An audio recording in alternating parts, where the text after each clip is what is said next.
We are 9 days away until you step inside the ring and look to make history when you square off against Terrence "Bud" Crawford.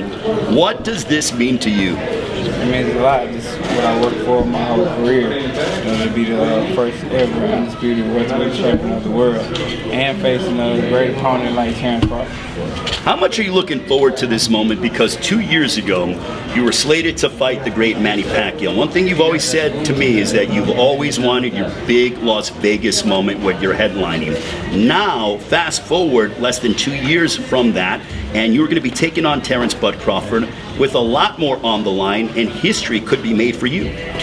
I feel like this is what this is about. Fighting the best is something that I've been wanting for a long time. You see guys that you walk right there in the Tommy Hearn package, Duran, all those guys, even the 4 Kings where they all fought each other, and they made historic fights because the best fought the best. And that's something I want to do regardless, even if it wasn't no belts on the line.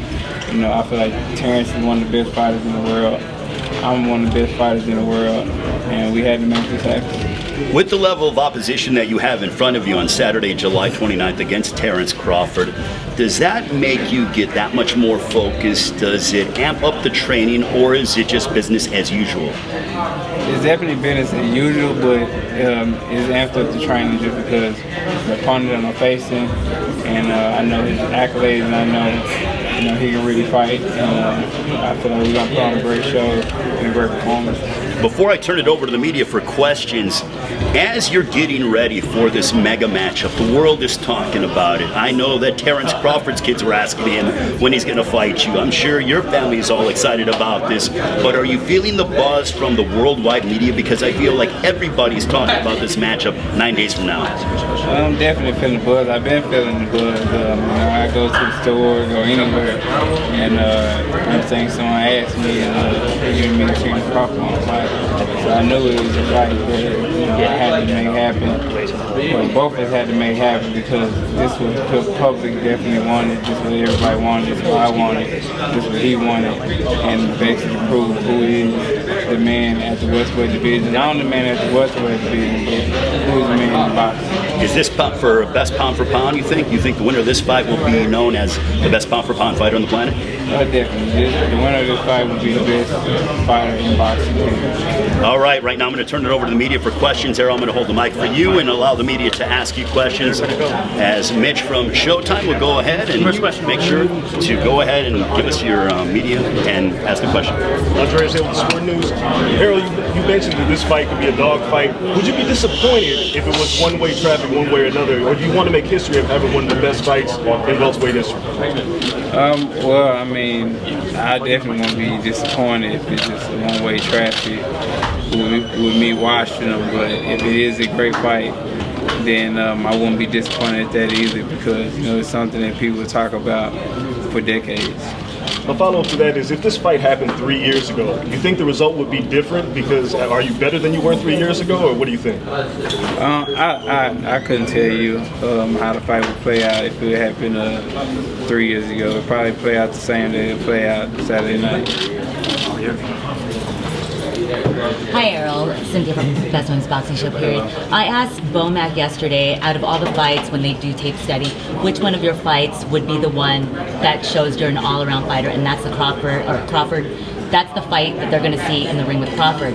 He said you are a media-driven fighter. He blamed all of us, PBC and everyone else. Do you have a response to that? No, I don't have a response to it. I mean, I do use negativity as motivation, but it is what it is. No, I don't have a response to it.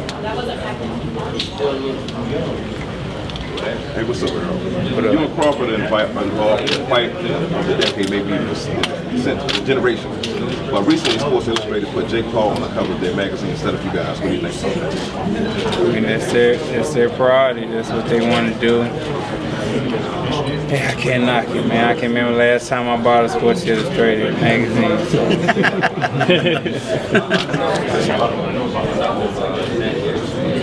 Errol Sam Gordon here, Las Vegas Tribune-Journal. Your quest for Undisputed, you've beaten 3 title holders. You beat Terrence, that'd be the 4th. Nobody else who's captured Undisputed has gone through 4 belt holders to do it. What do you think has just been the unique part of the challenges that have come with your journey, and how fulfilling is it to go about it that particular way, in a way that nobody else has? Basically, like you stated, just the come up with me being one champion, me being the next champion. Like every belt that I took for somebody. You know, so that's basically it right there. That I'm beating champion after champion after champion after champion. I'm not just fighting one person. He has the best, and I'm beating him. I'm going to the ringer, fighting the best guys in my division who hold the belt and beating them. I feel like it's a big difference when you face a champion than you face him when he's not a champion, because he got more to fight for when he has the belt. Questions, guys? Anybody else? Questions? At least back here. Quick question. What does it mean everyone thinks they can swim until they get in the water?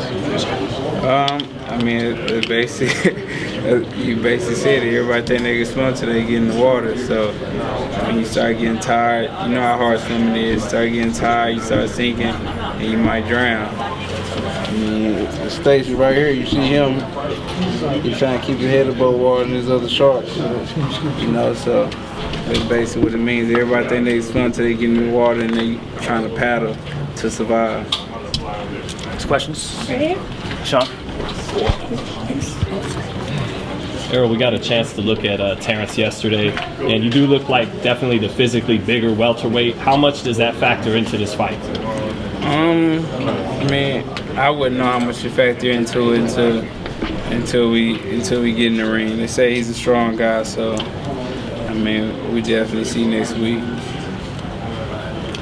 Hey Errol, when it comes to preparing for this fight and Terrence's style and the problems that he presents, what fighters would you say, in your experience, will actually kind of help you with preparing for Terrence Crawford?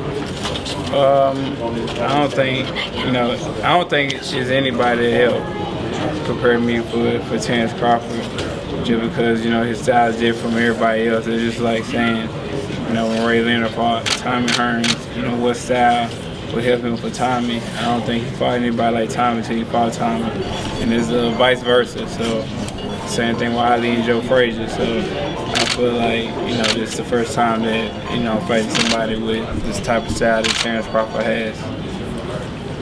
Errol, this is the first time since your fight with Kell Brook that you're kind of back and forth as an underdog, especially as the headliner. How does it feel like to be seen as an underdog by a lot of people in the fight that you're headlining?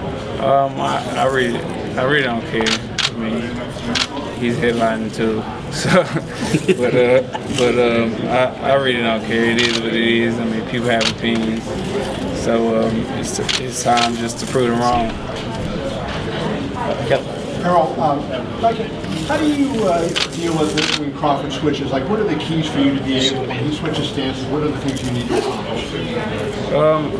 I mean, it's basically the same. I just got to pay attention to when he switches. I mean, it's basically the same thing as if he switched to southpaw. Same thing as me fighting the southpaw. It's just the orthodox, the same thing as me fighting the orthodox fighter. It's just the way you recognize when he switches. Hey, Errol, what's been the biggest motivation for you in this whole entire process leading up to this fight? The biggest motivation for me is just to win. I feel like that's the most valuable motivation. If you don't have that motivation to win, be successful, be the undisputed, and take care of my family. Is the family part like the deepest motivation? Like, I know to win is something, it's sport, but is there anything deeper? Is it like the family part? Like, hey, this fight makes it so that my kids and my grandkids are okay? I mean, I feel like that's the only thing that's more important. I mean, winning is cool. Of course, we want to win. We don't want anybody better than us, especially another man. But to be able to take care of your family, especially for the rest of your life, and make sure they're good when they get older, that's a different type of flex. And a lot of people need to focus on that. And that's just my opinion about this fight and future fights in that aspect, because when I got into my crash, it made me focus on different things and putting things in perspective. And the main thing that I wanted to put in perspective was to take care of my family. Would you say that makes you more dangerous of a fighter? Alan over here.